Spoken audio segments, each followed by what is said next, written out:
Welcome back to another episode of the 89 Garage.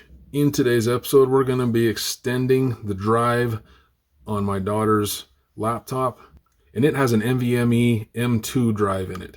It is not the SATA version, and this tool that I'm going to show you today will not do the SATA version. So please be aware of that beforehand. If your drive is SATA, it will have 3 prongs on the bottom instead of just 2. Like this. This thing is made by, I don't know, ANYOYO. Does that mean ANYOYO can do it? I don't know. It's very simple. We are inserting a source and a destination or target drive and pushing a button and holding it for about 3 seconds and away it goes. It's very simple. Buckle up. Check it out. All right, we're going to go ahead and start by removing all these screws. And I will speed past all this.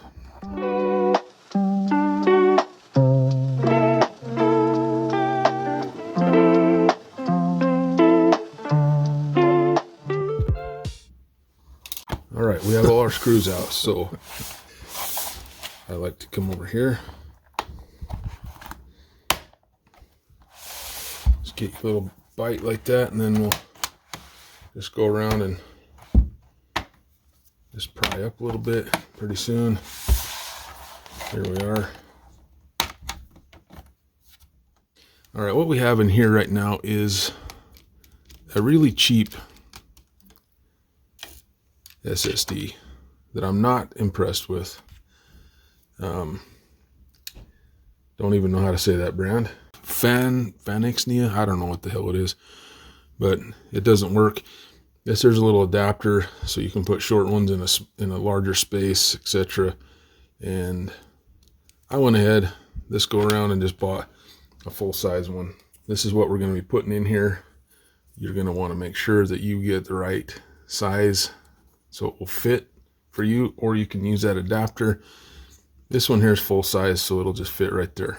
But first, we'll need to move the data from this drive to this drive. Now, I have been absolutely amazed at the speed of this thing. We're going to set this up before we plug it in. Top slot, the source goes in, and the target goes in the second one. The source is obviously the original. That's the source, and we're aiming for this target right here. So we're going to go ahead and put this right here. The power source for this little guy is just a USB-C that it comes with. The PD in, I don't know what PD stands for, but that's the power. So we'll plug that in, and we got to turn it on. Oop, I guess it automatically turned on. You'll know that it's seeing both drives when both of these light up green. The way that we get this to copy over, mind you, we are not using any software. We are not using a computer to do this. All of this is going to be done right here. And the way we do that is just to hold this in. And we see that. Oh. I think this is flashing because there's a problem with that drive. And that's exactly why I'm taking this out of here. 12 seconds later. So we're going to go off of the original drive that came in this thing. And that's going to be our source. And then this new drive will be our target. So I'm going to go ahead and turn this on. Okay, then we're going to initiate this without any software, without any hooking it to a computer. We're going to hold our finger right here on this button, the clone button. And away she goes.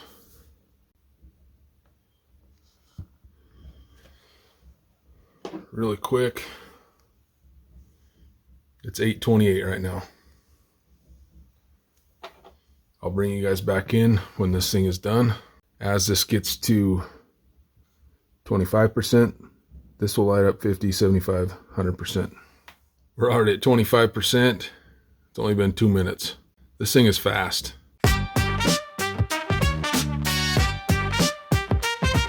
Look at that, 10 minutes to copy over.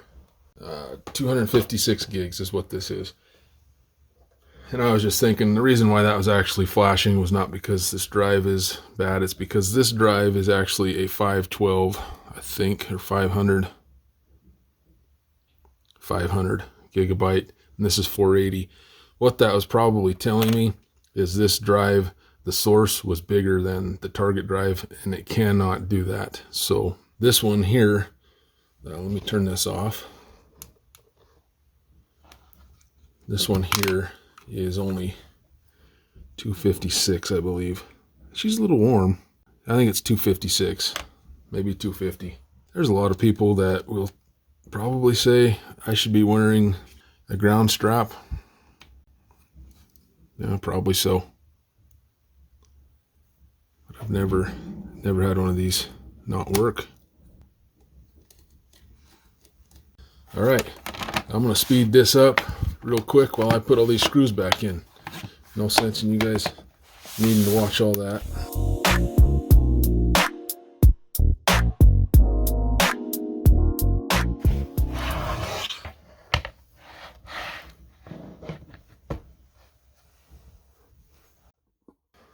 Okay, we're back in business as far as that's concerned. All right, so as you can see, it still says that this drive is only 236 gigs. So we're going to fix that. The way we're going to do that is we're going to go into disk management. And as you can see, this drive has that much more space. However, we cannot access this part because this is in the way. I didn't realize this is even a touchscreen. But we cannot access this one because this one is in the way. Windows has no way of actually deleting that inside of Windows. So we're going to have to run a command to do it that needs to be ran as administrator.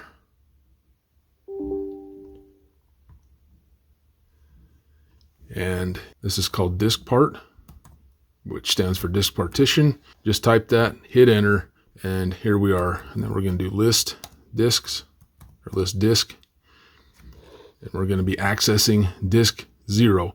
So we need to select disk 0. And now we need to list the partitions. So we just type list part, and it'll tell us our partitions. Now, let's go back here. And if you look, this 1.95 gig is the one that's in the way. And that's going to be this little fella right here that says recovery. If you look also here, that says recovery right there too. Now I know this is not in line, but we're going to go ahead and delete this partition 4. To delete partition 4, we need to select it first. So select partition 4, which is part 4. You can type partition all the way out if you wish, but part works. Now that we've selected partition 4, we need to delete partition. And we're going to do override. So, let's spell it right. We're going to do that. The override overrides any locks or anything that's on it. Okay, so that was deleted. So now let's go back and look at what we have left. I wanted list part, not disk part. All right, so now we only have those 3. I'm going to go back over here and we're going to extend this volume now because that one in the middle is now gone. We're just going to extend the whole thing. So if you look right there, we have 446 gigs available right there now. And then we're going to come in here and refresh. We have 211 gigs free now. It's a pretty simple process. You just got to know the right commands.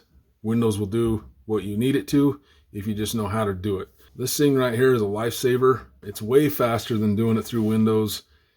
And it's relatively cheap, especially if you're going to do this a few times. Hope this is helpful to somebody. Thanks, and have a great weekend or week, whatever it is.